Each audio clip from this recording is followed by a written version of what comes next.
and welcome back to SP Learning Labs. In today's video, we are going to learn about big data tools, storage and distributed processing. In the previous video, we understood what data engineering really is and why it exists. We learned about different data types of data, OLTP versus OLAP systems, and the difference between batch and streaming. In this video, we move into the core infrastructure of data engineering. This is where data engineering truly becomes big data. We will talk about storage systems, file formats, and distributed processing, not as tools to memorize, but as ideas to understand. Imagine trying to store the entire library of city on a single laptop. It won't work. Big data is not just a lot of data. It is data that cannot be handled by one machine safely or efficiently. That is why big data systems exist.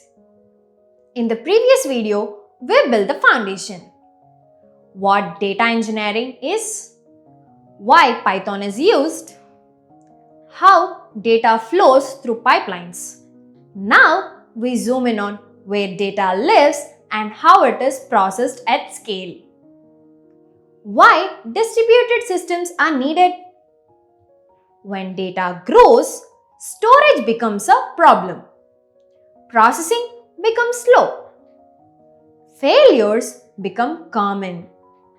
Distributed systems solve this by splitting data across machines, running work in parallel, recovering from failures automatically.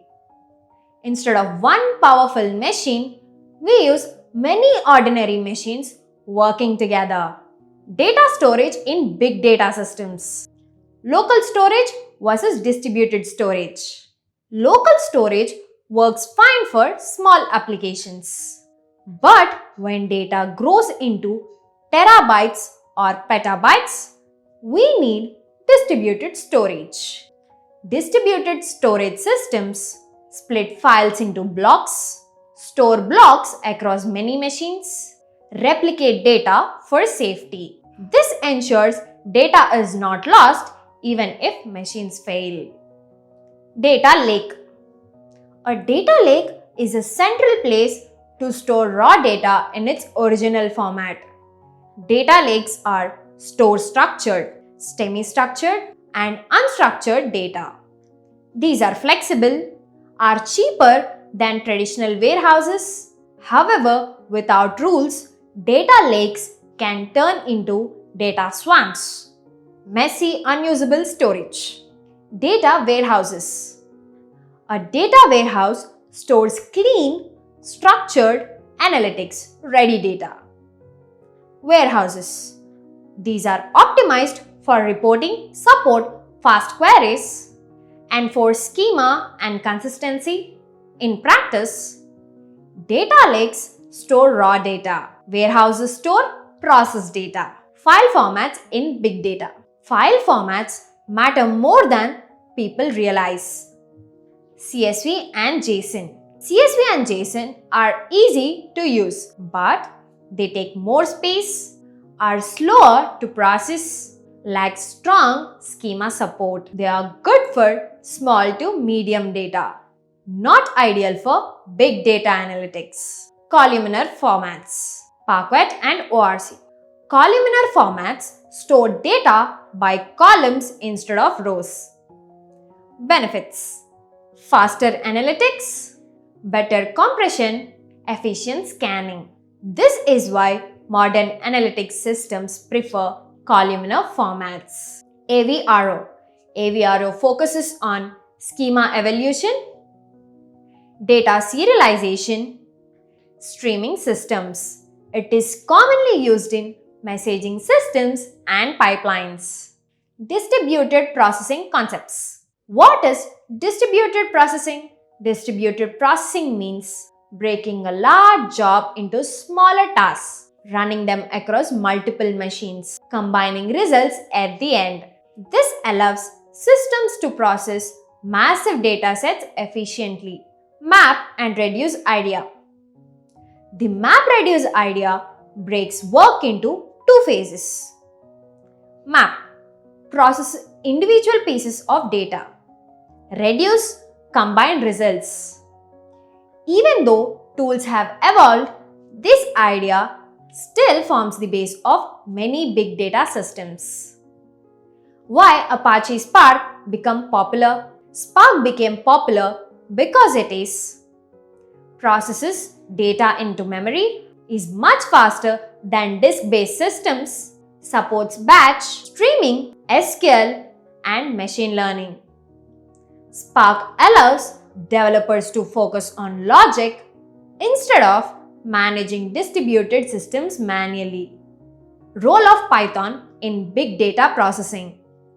Python is often used as a control language, a transformation language, a pipeline orchestration language.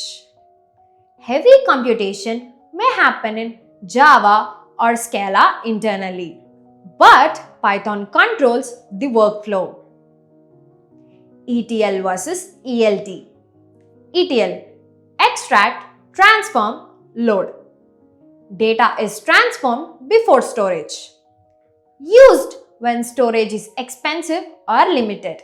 ELT: extract, load, transform. Raw data is loaded first, then transformed. Used in modern cloud-based systems.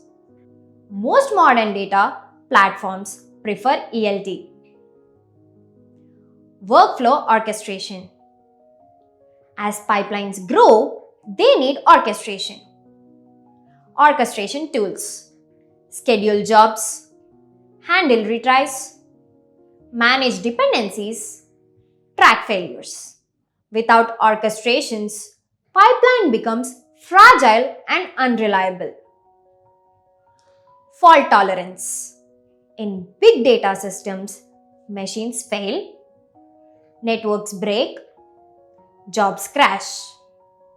Fault tolerance ensures systems retry failed tasks, recover automatically, avoid data loss. This is not optional in big data. Failure is expected. Common errors. Choosing tools without understanding the problem. Using CSV for large analytics workloads.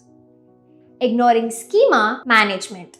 Assuming distributed systems never fail.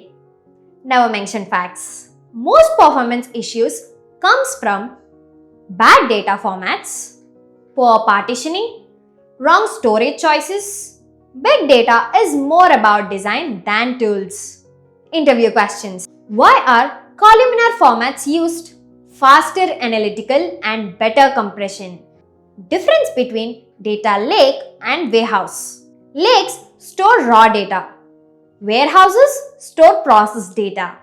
What is ETL versus ELT? Transform before versus after loading. In this video, we understood how data is stored and processed at scale using distributed systems. In the next video, we'll focus on streaming systems, reliability, data quality, and real-world data engineering practices. That's it for today's session. If you like this video, like, share, and subscribe to SP Learning Labs.